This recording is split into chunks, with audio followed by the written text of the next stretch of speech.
Bom, e apesar das notícias de chuvas em vários municípios do interior, a governadora Fátima Bezerra decretou estado de emergência por causa da seca. O problema é que as águas parecem não ter sido suficientes para recarregar nossos principais reservatórios. Quem explica essa história para a gente é Auricélio Costa, diretor-presidente do IGARNE, o Instituto de Gestão de Águas do RN. Boa noite, Auricélio, seja bem-vindo aqui ao TV Notícias. Como é que está a situação dos reservatórios aqui do estado? Boa noite, telespectadores da TVU. Bom, é importante ressaltar que as chuvas estão se concretizando, né? A boa previsão para esse ano de chuvas acima da média, elas estão se concretizando e nesse final de semana tivemos aí chuvas na região do Alto Oeste, na região central, que são regiões que pelo menos nos últimos anos foram muito castigadas pela falta de chuvas e com pouco acúmulo de água nos reservatórios, né?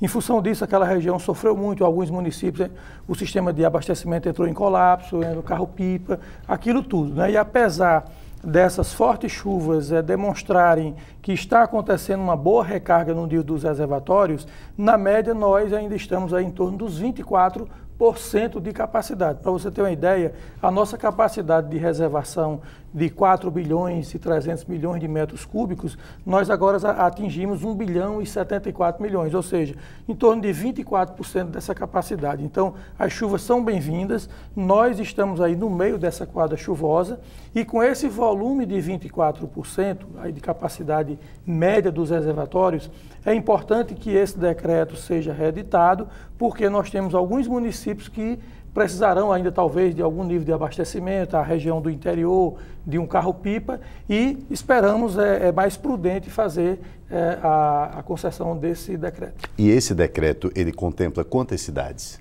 Ele contempla praticamente toda a região do semiárido, né? Porque aí a partir dali, com o decreto, é possível em qualquer daqueles municípios em que haja necessidade se fazer a distribuição de água via carro-pipa, não teríamos grandes problemas. Naquele que não precisar, não é necessário. Quais os reservatórios que mais conseguiram absorver água? Olha só, nós tivemos aí a barragem Armando Ribeiro Gonçalves, continua absorvendo água, ela está hoje na casa dos 24%.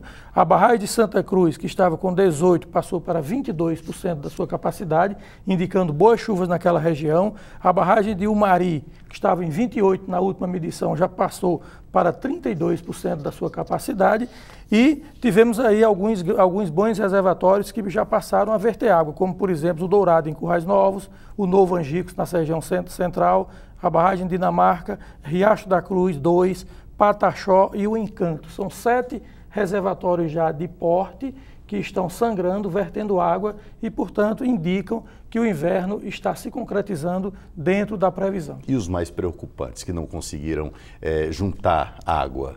Os mais preocupantes, por exemplo, nós temos aí a barragem de Pau dos Ferros, né, que estava com um volume praticamente seca na semana passada e hoje ela está em torno de 8 milhões de metros cúbicos de água, o que já é um bom volume e ganhando água nesse período. Então nós esperamos a continuidade da chuva para que esses reservatórios que foram bastante castigados, bastante usados nos últimos anos, possam recuperar o seu nível e propiciar segurança hídrica à população. Essas cidades que não conseguiram juntar muita água, continuam com aquele sistema de carro-pipa chegando até as comunidades e cidades? Praticamente nesse momento a gente está com essa operação sendo desativada em função de chuvas que estão ocorrendo, então nesse momento tem água a partir da captação pluvial, cisternas e tudo mais, né? Mas assim, como o nível dos reservatórios não houve a total recuperação ainda, é prudente que em algumas situações a gente mantenha essa operação em dias para, no momento oportuno, ela ser utilizada. Mas as expectativas são boas? São boas, nós esperamos aí, estão se concretizando e são boas, nós esperamos aí chegar logo nesse inverno com um volume acima dos 30%, o que nos dá uma boa segurança hídrica e inicia aquela curva de recuperação do volume dos reservatórios. Ok, que notícia boa. A gente quer agradecer a participação hoje aqui no TV Notícias do diretor-presidente do IGARNE, Auricélio Costa. Auricélio, muito obrigado pelas informações. Okay, eu aqui agradeço e ficamos aqui à disposição para qualquer informação. Ok, obrigado, boa noite.